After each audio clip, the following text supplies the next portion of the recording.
वो दुनिया का सबसे अमीर और खूंखार ड्रग माफिया था। उसके पास इतने पैसे थे कि हर साल उसके अरबों रुपए तो चूहे खा जाते थे। एक दिन में तकरीबन 10 से 15 टन कोकीन की स्मगलिंग करता था। उसके पास आईलैंड, लग्जरी गाड़ियां और कई मकान थे। उसका अपना पर्सनल चिड़ियाघर था जहां उसने हजारों किस्म के जानवर अलग अलग मुल्कों से मंगवाकर पाल रखे थे। कोलंबिया में रहने वाले गरीब और मजबूर लोग उसे भगवान मानते थे, क्योंकि गरीबों के ऊपर करोड़ों रुपए खर्च कर उनकी ज़रूरतें पूरी करता था। पाब्लो एस्कोबर एक कोलंबियाई ड्रग माफिया, दुनिया का 7वां सबसे अमीर डॉन था। पाब्लो की दौलत, शोहरत और रुतबे को देखकर पूरी दुनिया हैरान क्यों है। पाब्लो की जिंदगी से जुड़े हर सवाल का जवाब हम इस वीडियो में डिटेल्स में बताएंगे। वीडियो काफ़ी इंटरेस्टिंग और नॉलेजेबल होने वाली है, इसलिए वीडियो को लास्ट तक देखते रहें। मगर उससे पहले आपसे एक छोटी सी गुजारिश है कि अगर आप चैनल पर नए हैं तो वीडियो पसंद आने की सूरत में चैनल को ज़रूर सब्सक्राइब करें, क्योंकि इस चैनल पर हम इसी तरह रहस्य, रोमांच और क्राइम से रिलेटेड सच्ची कहानियां लेकर आते रहते हैं। तो चलिए वीडियो की शुरुआत करते हैं।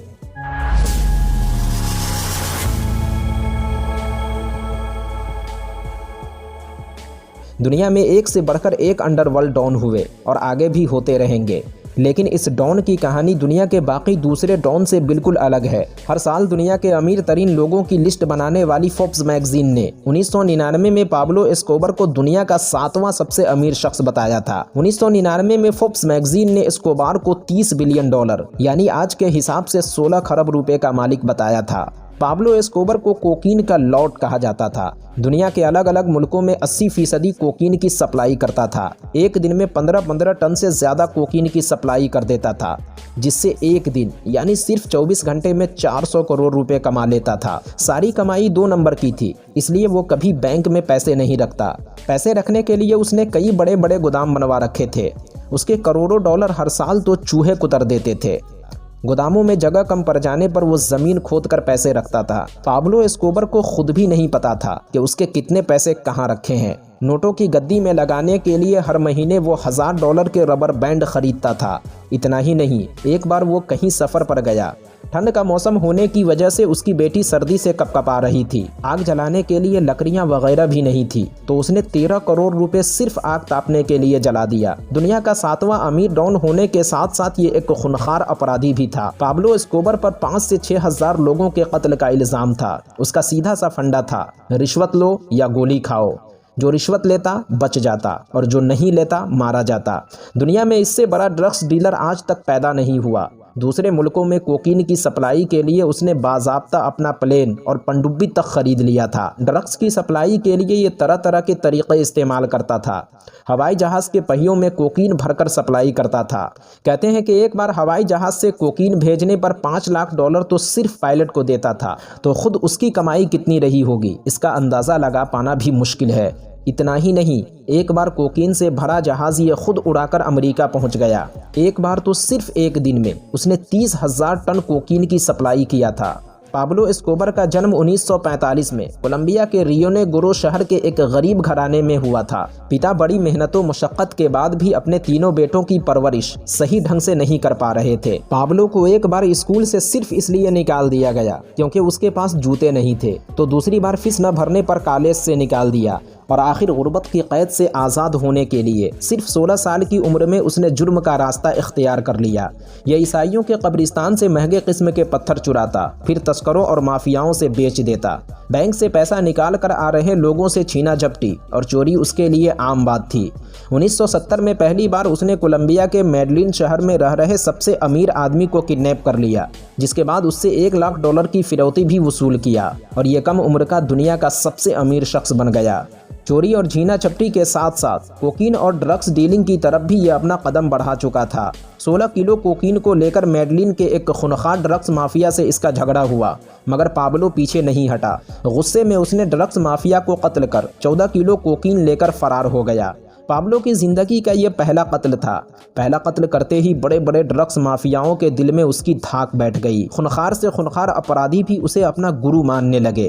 कहते हैं कि 14 किलो कोकीन बेचने के बाद पाब्लो को ऐसा लगा कि ड्रग्स की सप्लाई में सबसे ज़्यादा पैसे हैं और आखिर उसने फैसला कर लिया कि वो ड्रग्स माफिया बनेगा, न सिर्फ कोलंबिया का बल्कि पूरी दुनिया का। कोकीन की सप्लाई से ये धीरे धीरे नहीं बल्कि बड़ी ही तेज़ी से अमीर बनने लगा और आखिर उसने अपना एक आइलैंड खरीद लिया। ड्रग्स की सप्लाई सप्लाई के लिए हवाई जहाज़, पानी का जहाज़ और पनडुब्बी तक खरीद लिया।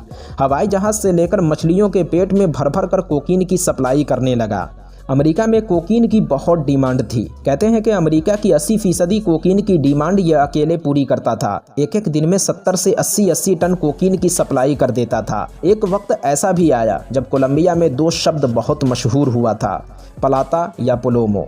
पलाता यानी सिल्वर और प्लोमो यानी शीशा, मतलब रिश्वत या मौत। कहते हैं कि पुलिस वालों से लेकर बड़े से बड़े अफसर, जज और नेताओं से पाब्लो के लोग 2 ही बात कहते कि रिश्वत लो या मरो। जो रिश्वत लेता उन्हें इतने पैसे देता कि जिंदगी भर मुंह नहीं खोलता, और जो नहीं लेता उसे बेरहमी से कत्ल कर दिया जाता। पाब्लो अब ड्रग्स की दुनिया का शहंशाह बन चुका था। उसके पास इतने पैसे थे कि उसने पूरी कोलंबियाई सरकार को ही खरीदने का फैसला कर लिया। कोलंबियाई सरकार विदेशी कर्जों में डूब चुकी थी। पाब्लो ने सरकार से कहा कि मैं सारे कर्जे उतार दूंगा। कोलंबियाई सरकार पर विदेशी कर्जे 5.4 खरब रुपए थे, लेकिन सरकार ने पाब्लो की इस बात को स्वीकार नहीं किया।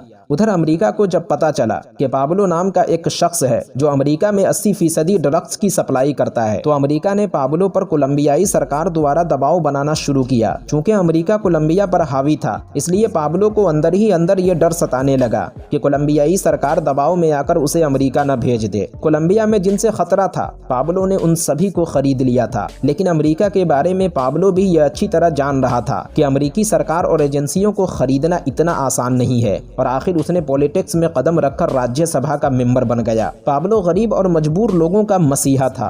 उसने हजारों गरीबों के घर बनवाए, उनकी लड़कियों की शादियां करवाई। बेइंतहा पैसे थे, बैंक में कभी रखता नहीं था, इसलिए उसने गरीबों पर अनगिनत पैसे खर्च किए, और यही वजह थी कि गरीबों की नज़रों में वो हीरो बन गया था। लेकिन इन सब के बावजूद अमेरिका भेजे जाने का डर उसे अंदर ही अंदर सताए जा रहा था, और आखिर उसने सरकार से एक डील किया। पाब्लो ने कोलंबियाई सरकार से कहा कि अब मैं सरेंडर करना चाहता हूं, लेकिन उससे पहले मेरी कुछ शर्तें हैं। पाब्लो की पहली शर्त ये थी कि कोलंबिया का कोई भी आदमी अब अमेरिका नहीं भेजा जाएगा, और सिर्फ उसके कहने पर कोलंबियाई सरकार ने इस कानून को खत्म कर दिया। पाब्लो ने दूसरी शर्त ये रखी कि मैं अपने ही बनाए हुए जेल में रहूंगा। कहते हैं कि उस जेल में दुनिया के हर ऐशो आराम की चीजें मौजूद थी, और इस तरह ये अपने ही बनाए हुए जेल में रहने लगा। मगर उसके ड्रग्स की डीलिंग और बाकी दूसरे धंधे उसी तरह चल रहे थे, और धीरे धीरे जेल के अंदर से ड्रग्स डीलिंग वाली बात लीक होने लगी। अब कोलंबिया सरकार पर आम नागरिक से लेकर अमेरिका तक का दबाव बनने लगा, और आखिर कोलंबियाई सरकार ने फैसला किया कि पाब्लो और उसकी गैंग का काम तमाम कर दिया जाए। कोलंबियाई सरकार ने पाब्लो और उसकी गैंग के लोगों को खत्म करने के लिए एक सर्च ब्लॉक नाम की टीम तैयार किया, और फिर इस टीम को इस गैंग को खत्म करने की जिम्मेदारी सौंप दी। कहते हैं कि पाब्लो को कोलंबियाई सरकार के इस खुफिया साजिश की खबर मिलते ही वो जेल से फरार हो गया। अपने बनाए हुए जेल में वो 1 साल भी नहीं रुका। 1993 में अमेरिकी खुफिया एजेंसियों की मदद से सर्च ब्लॉक टीम को पाब्लो के नए ठिकाने का पता चल गया। Search block team police force के साथ पाब्लो के नए ठिकाने पर पहुंच गई। पुलिस और पाब्लो की गैंग के साथ गोलीबारी हुई, और पाब्लो के ठीक कान के पास गोली लगने से मौत हो गई। मौत के बाद पाब्लो को उसी जगह दफना दिया गया। पाब्लो की मौत के 2 दिन बाद पाब्लो की मां और बीवी ने कहा कि उसे पाब्लो की मौत का यकीन नहीं है, जिसके बाद कब्र की खुदाई कर लाश को निकाला गया, और लाश की शिनाख्त होने के बाद उसे दोबारा दफन कर दिया गया। पाब्लो की मौत सर्च ब्लॉक टीम की गोली से हुई थी, लेकिन पाब्लो की फैमिली हमेशा यही कहती रही कि पाब्लो की मौत पुलिस की गोली से नहीं, बल्कि उसने खुद को गोली मार ली। क्योंकि पाब्लो एक बात हमेशा कहता था कि जब भी ऐसा मौका आया कि पुलिस मुझे मारे, मैं खुद को गोली मार लूंगा, और उसने अपना वादा पूरा भी किया। पाब्लो की मौत के बाद उसकी बड़ी बड़ी संपत्ति को कोलंबियाई सरकार ने कब्जे में ले लिया, लेकिन पाब्लो की मौत के बाद भी उसकी फैमिली पूरे ऐशो इशरत के साथ जिंदगी गुजारती रही, और इसकी वजह सिर्फ ये थी कि पाब्लो ने जो बेइंतहा पैसे कमाए थे उसे अलग अलग जगहों पर अलग अलग कोड्स के साथ छुपा रखा था, जिन कोड्स के बारे में उसकी फैमिली और ख़ास लोगों को ही पता था। तो दोस्तों, ये थी दुनिया के सबसे अमीर और खूनखार डॉन पाब्लो एस्कोबर की पूरी कहानी। वीडियो कैसी लगी कमेंट बॉक्स में ज़रूर बताना, और इसी तरह के इंटरेस्टिंग फैक्ट और इस दुनिया से जुड़ी अजीबो गरीब मालूमात देखने और सुनने के लिए हमारे चैनल को ज़रूर सब्सक्राइब करना। मिलते हैं एक और नई वीडियो के साथ, जब तक के लिए अपना ख्याल रखना।